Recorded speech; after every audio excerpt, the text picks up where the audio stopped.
सांसद जुगल किशोर शर्मा ने पार्टी कार्यालय में पत्रकारों को संबोधित करते हुए कहा कि गरीब जनता और किसान को मद्देनजर रखते हुए 2022-23 का बजट तैयार किया गया है। देश की गरीब जनता किसानों को इससे भारी लाभ मिलने के साथ साथ इससे हमारे देश की अर्थव्यवस्था भी मजबूत होगी। उन्होंने कहा कि इस बजट के तहत प्रधानमंत्री आवास योजना में 80 लाख पक्के घर और बनाए जाएंगे। साथ ही साथ सड़क संपर्क से लेकर रेलवे नेटवर्क को भी मजबूत किया जाएगा। मैं आप सबका हार्दिक स्वागत करता हूं। आज की प्रेस वार्ता जो है वो केंद्रीय बजट को लेकर है। आदरणीय नरेंद्र भाई मोदी देश के प्रधानमंत्री जी के नेतृत्व में हमारी वित्त मंत्री निर्मला सीतारमण जी ने बहुत ही बेहतरीन और अर्थव्यवस्था को सुदृढ़ करने के लिए ये जो बजट है ये पेश किया है, जिसका पूरे भारतवर्ष में स्वागत किया गया है। और भारत की अर्थव्यवस्था जो है वो तेजी से मजबूत हो, उसके लिए प्रयास हैं और सारे प्रावधान इसमें रखे गए हैं। विशेष तौर पर सरकार का फोकस भारतीय नागरिक, गांव, गरीब किसान को आगे रखकर ये बजट जो है वो बनाया गया है। आने वाले सालों में कई अच्छे कार्य जो हैं वो जहां पर होने वाले हैं। और विशेष तौर पर मैं आपसे अगर चर्चा करूं तो देखिए, इस बजट में कई सारे प्रावधान जो है वो रखे गए हैं। विशेष तौर पर प्रधानमंत्री गति शक्ति के माध्यम से एयरपोर्ट, परिवहन, जलमार्ग, सड़क और रेलवे, पतन आदि ये सब मिलकर देश की अर्थव्यवस्था को आगे ले जाने का जो है वो प्रयास करेंगे। मैं आपको अगर कुछ बिंदु जिन पर मैं प्रकाश डालूं तो सड़क परिवहन के नाते ही मैं आपको बताऊं कि 25,000 किलोमीटर राष्ट्रीय राजमार्ग जो नेटवर्क है वो और जोड़ा जाएगा राष्ट्रीय राजमार्गों में, जिसके लिए हमारे जहां पर 20,000 करोड़ रुपए की व्यवस्था जो है वो सरकार ने की है। इसके अलावा प्रधानमंत्री आवास योजना, जिसका के ये बहुत ही लोकप्रिय हमारी एक योजना रही है, प्रधानमंत्री जी की लोकप्रिय योजना में से एक है। यहाँ पर इसके अलावा भी कई ऐसी योजनाएं हैं जिन पर बहुत सारा अच्छा पैसा जो है रखा गया है। जैसे मैं रेलवे की ही बात करूं तो 2000 किलोमीटर रेलवे नेटवर्क जो है वो जो हमारी पुरानी व्यवस्था है उसमें जोड़ा जाएगा, जिसके लिए हम आपको बताएंगे 400 नई वंदे भारत रेलगाड़ियों का विकास किया जाएगा, जिसमें सारी सुविधाओं से लैस ये रेलगाड़ियां जो है वो रहेंगी। इसके अलावा एमएसएमई में इनको मजबूत करने के लिए जो पिछले दिनों उनको नुकसान हुआ है, ये जो यूनिट्स थे, ये 130 लाख यूनिट्स ऐसे हैं जिनको आर्थिक सहायता जो है वो केंद्र सरकार की तरफ से जो है वो दी जाएगी, ताकि जो इनका नुकसान हुआ है उसकी भी भरपाई हो। हर घर नल और नल से जल, ये योजना बहुत लोकप्रिय योजना जो है वो बनती जा रही है। मैंने देखा कि जहां पर इस बजट में 8,70,000 परिवारों को इसमें कवर कर लिया गया है अभी तक। और इसके अलावा इस योजना के लिए 22-23 जो हमारा जो अभी वर्ष चल रहा है, 4 करोड़ परिवारों को कवर करने के लिए 60,000 करोड़ रुपए का प्रावधान इसमें और किया गया है।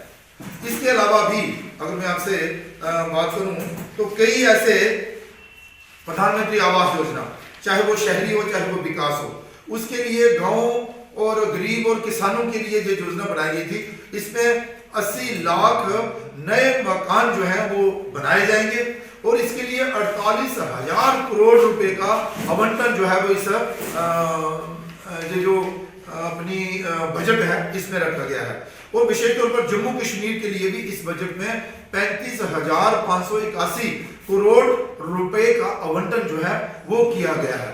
इसके अलावा भी अगर मैं आपसे बात करूं तो ये जो हमारा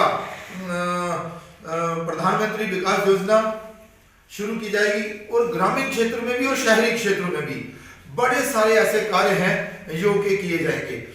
मैं आपसे रूबरू इसलिए हो रहा हूं कि आपके माध्यम से ये जनता तक बात पहुंचे। वैसे आज जनता बड़ी सजग है, वो जानती है कि ये सरकार जो है वो देश हित में काम कर रही है, गांव गरीब किसान के लिए काम कर रही है और देश के विकास के लिए काम कर रही है। ये जो नरेंद्र भाई मोदी जी का नारा था, सबका साथ सबका विकास सबका प्रयास और सबका विश्वास, उसी को लेकर जो है वो आगे बढ़ रही है और गांव-गांव में इसकी प्रशंसा जो है वो की गई है। जुगल जी, अभी बहुत अच्छी योजना और बहुत अच्छी स्कीम है, इसके लिए भी यहाँ पर सारे प्रावधान हैं, लेकिन हम आपको बताना चाहते हैं कि 70 वर्षों के बाद ये सुविधा आज लोगों को प्राप्त हुई है कि अगर कोई बड़ी बीमारी के कारण परेशान है तो उस गरीब को 5 लाख तक का इलाज जो है वो मुफ्त में दिया जाएगा आयुष्मान कार्ड के माध्यम से। तो ये जो आयुष्मान कार्ड है, कई सारे ऐसे हॉस्पिटल हैं जो इस लिस्ट में हैं कि वहां पर फ्री में इलाज होगा, लेकिन आज भी कुछ कमियां, जैसे कि कई हॉस्पिटल अब जाएं तो वो पहले कहते हैं कि आपने पहले आप आइए, 1 महीना पहले हमें बताइए, फिर हम आपको रजिस्टर करेंगे, उसके बाद आपका इलाज करेंगे। कुछ ऐसे हॉस्पिटल हैं, लेकिन वो शिकायतें आई हैं, वो शिकायतों को दूर करने के लिए सरकार ने बहुत सारे अच्छे कदम उठाए और हमें भी ये फीडबैक मिली है जो आपने दी है और हमारे पास भी लोग आते हैं, कई लोग तो कहते हैं कि हमारा बहुत अच्छा इलाज हुआ है, हमें तो हॉस्पिटल वालों ने कहा कि नहीं आ जाइए। और मैं जहाँ पर जम्मू भी कुछ हॉस्पिटल ऐसे हैं जहाँ पर अच्छा इलाज हो सकता है, लेकिन कुछ ऐसे हॉस्पिटल हैं जो आज भी इसके लिए आनाकानी करते हैं, लेकिन वो शिकायतें जो है वो हमने केंद्र तक पहुंचाई है।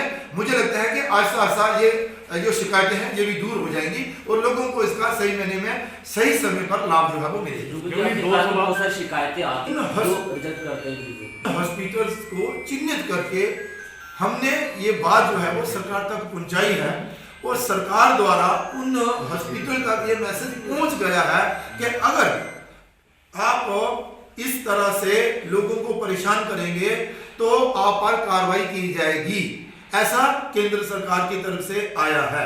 और मैं आपको ये बता दूं कि ये शिकायतें काफी दूर भी हुई हैं और अभी भी अगर कहीं से शिकायत है तो आप हमको भी बता सकते हैं और जो हमारे पास भी लोग आते हैं हम डायरेक्ट फोन भी करते हैं, उसके बाद समस्या का समाधान हो जाता है। लेकिन ये इक्के दुक्के ही हॉस्पिटल हैं जो अभी भी कहीं कहीं इनकार करते हैं, लेकिन ये व्यवस्था अच्छी है, लोगों ने इसको सराहा है और 98% जो कामयाब हुई है। कहीं कुछ हॉस्पिटल ऐसे हैं जो ऐसी बातें करते हैं, लेकिन वो भी शिकायतें जो है वो दूर करनी चाहिए। देखिए, ये जो पहला आपने कहा कि भाई प्रधानमंत्री आवास योजना के माध्यम से जो किस्तें मिली थी और दूसरी किस्तें जो है वो नहीं मिल पा रही हैं, कारण ये है कि अब वो कह रहे हैं कि वो कागजात उनके कोई सही नहीं है। देखिए, ये किस्त मिलने से पहले ही कागजात की जितनी भी वेरिफिकेशन है वो हो जाती है और हो जानी चाहिए थी।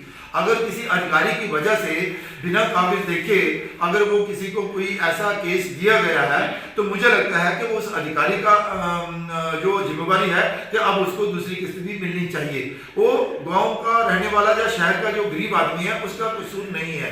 अगर ऐसा कोई केस आपके सामने आया है तो आप हमारे ध्यान में ला सकते हैं, हम उस समस्या का समाधान जो है वो करेंगे। रही बात राशन की, तो नरेंद्र भाई मोदी जी के नेतृत्व में ये जो गरीब कल्याण प्रधानमंत्री अन्न योजना के माध्यम से लोगों को फ्री में राशन देने का निर्णय जो सरकार ने लिया था बहुत ही सराहनीय निर्णय है, क्योंकि कोरोना महामारी के कारण लोगों में कुछ शंकाएं थी कि वो काम नहीं कर पा रहे थे, मजदूरी नहीं कर पा रहे थे और बाहर नहीं निकल पा रहे थे। तो उसके लिए प्रधानमंत्री जी ने ये योजना चलाई थी, उसके माध्यम से सबको मिला। जम्मू कश्मीर में अगर सीएपीडी की तरफ से कुछ ऐसा किया जा रहा है कि वो राशन कार्ड जो बने हुए हैं उन राशन कार्डों को काटने का काम कर रहे हैं, वो तो गलत बात है। मैं इससे सहमत नहीं हूं कि वो ऐसा। हाँ, मैं ये आपसी बात को मान सकता हूं कि जो राशन कार्ड नहीं बने हैं वो राशन कार्ड बनने चाहिए। उसके लिए अगर कोई शिकायत है तो उसका हम समाधान करेंगे, लेकिन अगर राशन कार्ड बना हुआ अगर कोई काटेगा तो वो सहन नहीं किया जाएगा। हम सीएपीडी डिपार्टमेंट के जो ऑफिसर्स हैं उनसे बात करेंगे, आप हमें बताइए और इस समस्या का भी समाधान हम करेंगे। ऐसा है, देखिए, डिलिमिटेशन कमीशन की रिपोर्ट का बहुत बेसब्री से लोगों को इंतजार था और जब रिपोर्ट आई तो लोगों में काफी खुशी हुई कि 7 सीटों में से 6 सीटें जो है वो जम्मू प्रोविंस क्षेत्र में आई और 1 सीट जो है वो कश्मीर प्रोविंस में गई।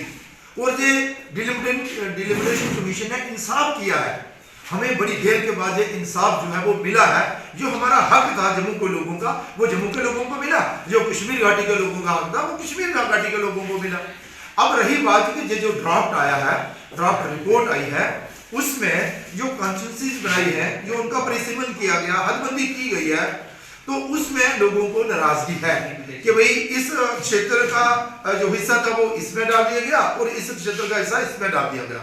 मुझे मालूम है कि ये परेशानी राजौरी डिस्ट्रिक्ट में भी है, जम्मू डिस्ट्रिक्ट में भी है, सांबा डिस्ट्रिक्ट में भी है, उधमपुर में भी है, कठुआ में भी है। लेकिन ये जो अब हमने जब इस सारी लोगों की आवाज को देखा, सुना, वो डेपुटेशन हमारे पास आए, लोगों ने लिखित में भी दिया, तो कहीं ना कहीं ये भी लगा कि ये लोग भी कहीं सही कह रहे हैं कि देखिए कुछ क्षेत्र ऐसा है जैसे कि भाई मेरा मांद्रे है, वो लगा दिया है खोड़ विधानसभा के साथ, और मेरा मांद्रा को अखनूर जो है वो नजदीक पड़ता है। ऐसे ही कुछ क्षेत्र है राजपुरा, और ऐसे ही ये जो सुचेतगढ़ विधानसभा थी हमारी, इसे मर्ज कर दिया गया आरसपुरा के साथ, और आरसपुरा को कर दिया गया रिजर्व। उससे भी लोगों में रोष है।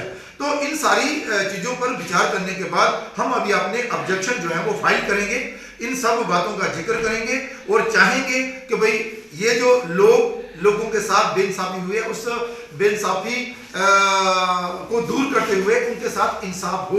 लेकिन ये एक और चर्चा है कि क्या प्रावधान उन्होंने अपनाए, किस प्रावधान के तहत ये उन्होंने किया, या फिर कि कोई और भी रास्ता निकल सकता है क्या? सुचेतगढ़ कॉन्स्टिट्यूंसी का वर्चस्व बना रहे और आरसपुरा विधानसभा भी बनी रहे, उसके लिए भी हमारे जो है वो प्रयास रहेंगे। हम अपनी बात वहां पर रखेंगे, और इसके अलावा भी कुछ जो शिकायतें आई हैं वो सारे हम ऑब्जेक्शन दर्ज करेंगे। उसके बाद हम अपने ऑब्जेक्शन फाइल करेंगे, वो उस पर कितने सहमत होते हैं, उसके बाद उन्होंने फिर ये सारा पब्लिक में ये रिपोर्ट जो है वो आ जाएगी। उसके बाद पब्लिक को जो राइट है कि वो भी अपने ऑब्जेक्शन जो है वो फाइल कर सकते हैं। कुछ कमियां रह जाएंगी तो उनको दोबारा तो सुधारा जा सकता है, लेकिन इस पर चर्चा करेंगे, बात करेंगे, अपना जो ऑब्जेक्शन है वो फाइल करेंगे, ताकि ये जो लोगों की आवाज है उसको वहां तक पहुंचाएं और लोगों को इंसाफ दिलाएं। देखिए ये मामला पहले भी आया है और हम चाहते थे इनका सहयोग करना, और हम आज भी इन सब का सहयोग करना चाहते हैं। हमने अपनी बात ऊपर रखी है, और आप यकीन माने तो हमने सरकार तक भी इस बात को ध्यान में लाया है। अब देखते हैं इस मसले का कैसे हल होता है। हम तो चाहते हैं कि जल्द से जल्द जो इनका हक है वो इन नौजवानों को मिलना चाहिए।